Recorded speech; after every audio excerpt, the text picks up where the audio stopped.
Today I'm going to explain why electric motorcycles are extremely easy to prepare for winter storage. Hey, this is Clay Bierman. I haven't done a video on my Zero SR, so I'm going to do one for you today. So, how do you prepare an electric motorcycle for winter? How do you prepare for winter storage? It just got cold in Indiana, and it's going to probably stay cold. So the only thing you do to store these, according to Zero, is keep the state of charge of the battery between 30% and 60%.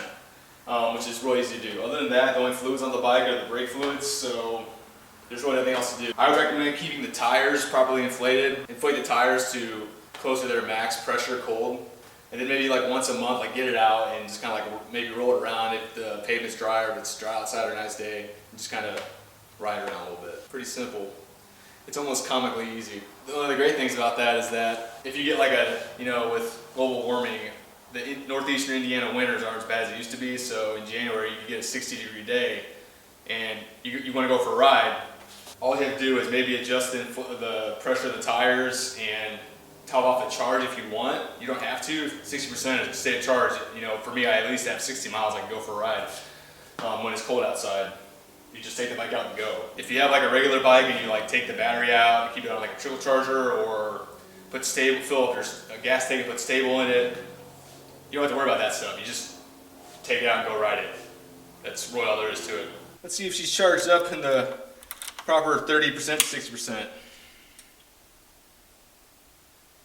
Oh man, look at that, I'm good. 60% state of charge, based on the cold weather I've been riding, that equates to about 63.9 miles of range, 11,896 miles on the bike. Again, no issues. Only thing I had to do, I said this many times, is replace the front and rear tire. Rear tire because it got punctured, the front tire because it just had enough wear on it that it needed to be replaced. Cool, that's it. Let's check the tire pressure. Just get my handy dandy tire pressure gauge. It's a very fancy one, probably costs $1. But yeah, and you also want to make sure you have a good compressor. You're gonna need a huge giant tank one to fill up your tires.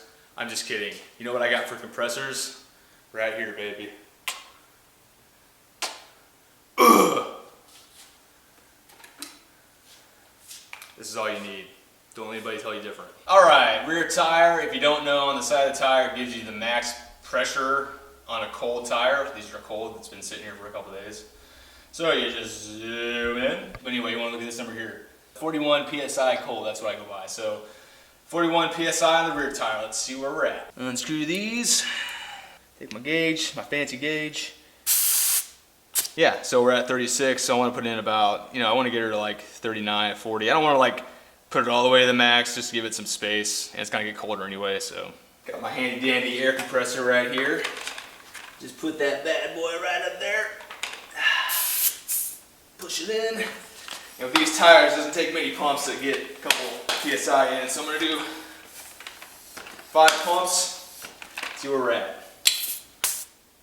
Well, I'll just tell you, right there is like right where 40 starts, so that's good. It's gonna get colder, they might go down a little bit, but I'll check them every month or so. All right, so now we got the front tire, and you can't see because it's on the other side, but the max PSI for this one is also indicated at 41. So let's take a look, see where we're at. Righty tighty, lefty loosey, eh?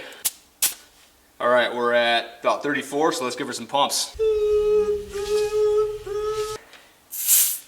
We'll give her 5 good pumps. Give her 1 or 2 more. All right, right at 40. So this one, tires are good. So that's it, it's done. So that's it as far as winterizing the bike. Again, you want to keep the state of charge between 30% and 60%.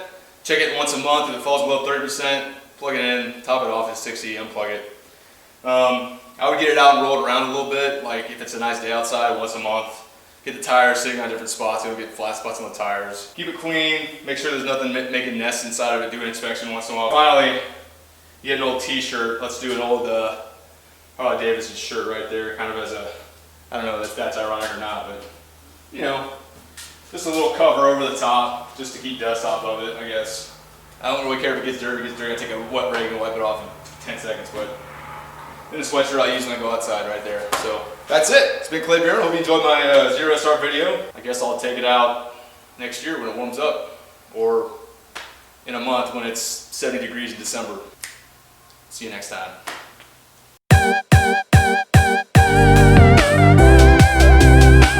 If your bike breaks over the winter, don't blame me. The 10 people that watch this video Don't blame me.